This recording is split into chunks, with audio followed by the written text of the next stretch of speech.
Hi, NuGEN. So our story today is Jesus comes to his disciples. 10 of Jesus' disciples sat behind locked doors. Their faces looked sad and troubled. It was already evening, but they had not yet met Jesus, even though Mary had told them that he is alive. Where was Jesus? They didn't know. They were afraid that the chief priests and the Jews who crucified Jesus would come and catch them. So they locked the doors. Jesus was not far away from the disciples. He still loved them, just like he did when they were together, going from village to village and spreading his word. He knew his disciples were discouraged and did not want them to be sad any longer. So he went and visited them. All of a sudden, Jesus stood among them. When the disciples looked up, they saw him. He had not knocked on the door, he had not opened the door. He was just there, poof, with them.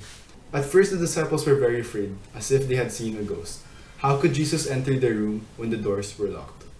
They didn't understand that Jesus had a resurrection body now. With that body, he could go wherever he wanted to go in a moment, even through locked doors. The disciples were startled and frightened. They thought they had seen a ghost. Jesus said to them tenderly, "Peace be with you. Why are you so troubled? Why do you doubt that it is really me? Look at my hands. Look at my feet. It is I, myself. Touch me and see. A ghost does not have flesh and bones, as you see I have." The disciples came closer and saw the nail marks on his hands. Yes, it really was Jesus. Jesus had come back to them. They were so full of joy and amazement that they even forgot to offer Jesus a drink and some food. "Do you have anything to eat here?" Jesus asked. "Yes, we do," they shouted. They hurried to serve Jesus some fish. Jesus ate, and they became more and more happy that Jesus, who had risen from the dead, was among them again. Afterwards, Jesus talked to them and explained many things, but suddenly he disappeared as quietly as he had come. The disciples were alone again in the room. Jesus had left, but the joy he had brought them was still in their hearts. So the next part of the story is Thomas the disciple refuses to believe before he has seen any proof. Unfortunately, Thomas wasn't there that night. The next day, when the disciples met Thomas, they called out to him, "Thomas, Thomas, where were you last night? Why didn't you stay with us? Jesus came and had dinner with us." "That cannot be true," Thomas said. "I cannot believe unless I see the nail marks in his hands and put my hand into his side, where the soldiers pierced him with their spear."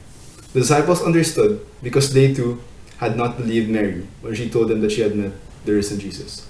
Only Jesus himself can make Thomas believe, the disciples said to each other. A week later, Jesus' disciples were in the same room again, and it was nighttime. They were talking about Thomas together with them. The same thing happened as the week before. Without knocking and without opening the door, Jesus came in and stood among them. "Peace be with you," he greeted them, and then he looked at Thomas. Thomas gazed in amazement. It was just as the other disciples had told him. He saw Jesus, but before he could say anything else, Jesus called him, "Thomas, come closer. See my hands and put your finger here in my palms to feel the nail prints. Reach out your hand and put it into my side and stop doubting, but believe." Trembling, Thomas came near to Jesus. He did not tremble because he was afraid, but because he was so amazed and happy.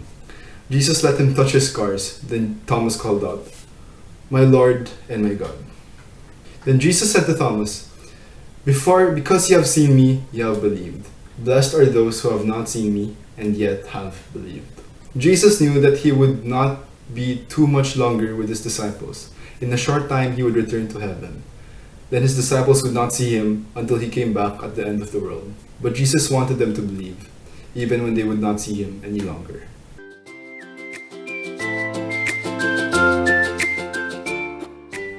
Discussion time.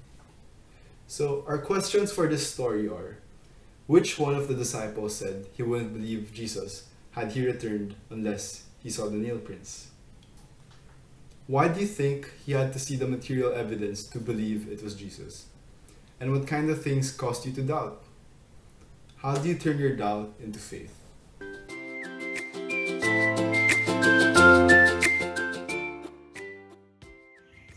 Hi kids! Today's memory verse is this. John chapter 20 verse 29. Blessed are those who have not seen and yet have believed. John chapter 20 verse 29. Let's repeat.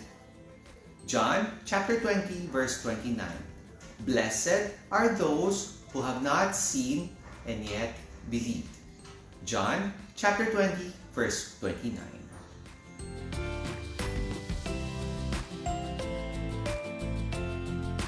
Hi kids, for our arts and crafts today, we're gonna make a flower for Mother's Day. So the materials you'll need are 3 masks, 1 paper, preferably green, 1 pencil, glue, and scissors. Make sure to have adult supervision when using sharp objects. Now let's get started. So the first step is to get your first mask. You're gonna cut around the edges of the mask, like so.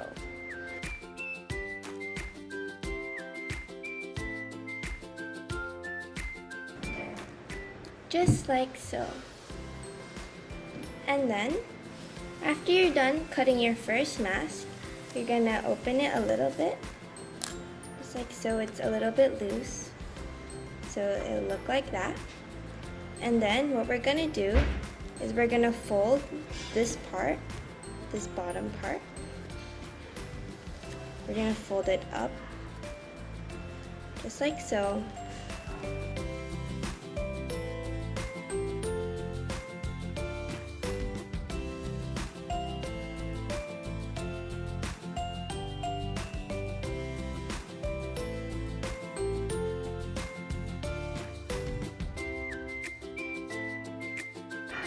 And then we're gonna cut it.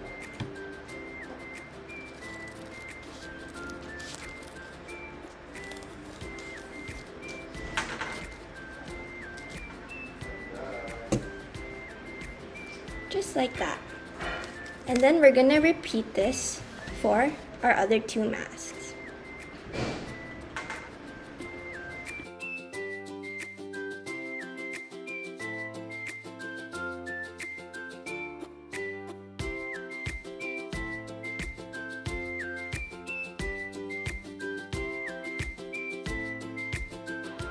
After you're done cutting your 3 masks, you're gonna get the scrap of 1 mask, and we're gonna cut it and get the wire from the inside.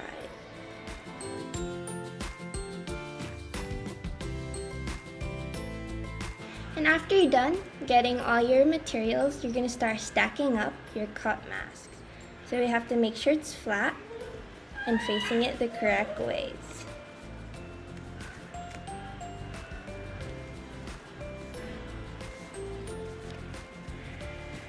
Just like so. And now we're gonna start folding it, like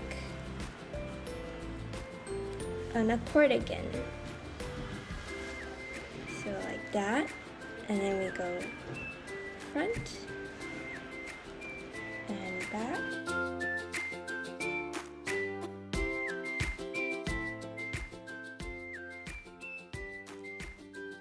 And after you're doing that, you're gonna take the wire that we got before from inside the mask, and we're gonna put it right through the center of our mask, so it will hold it in place.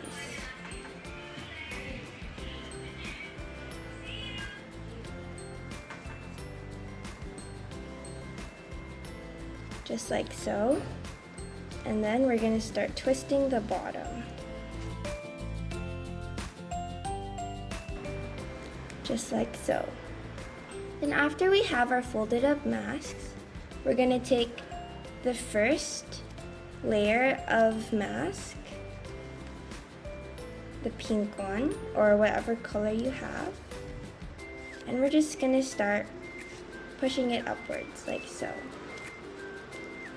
until it makes little ruffles. And we're gonna do that for all the layers.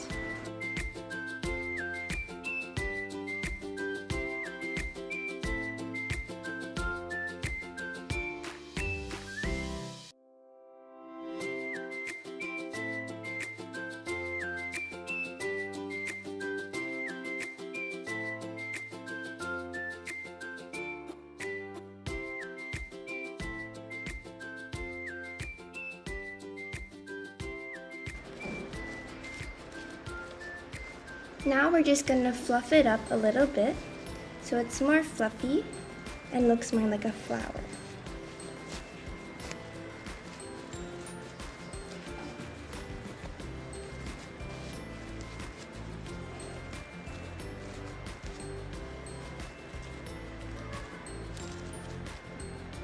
And now we have our mask flower.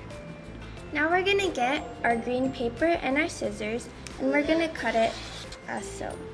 You can fold it first so you can get a straight line. So I'm gonna fold it like so. And cut it. Now we're gonna start rolling up our paper. You can use a pencil as your guide. Make sure to have your glue on hand so you can glue while rolling. We're gonna start rolling in a diagonal way. So as you can see,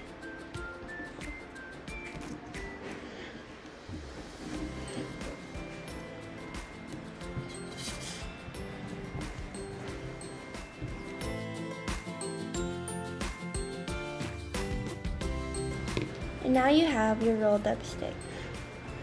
Now we're gonna get our stem, our flower, and some glue.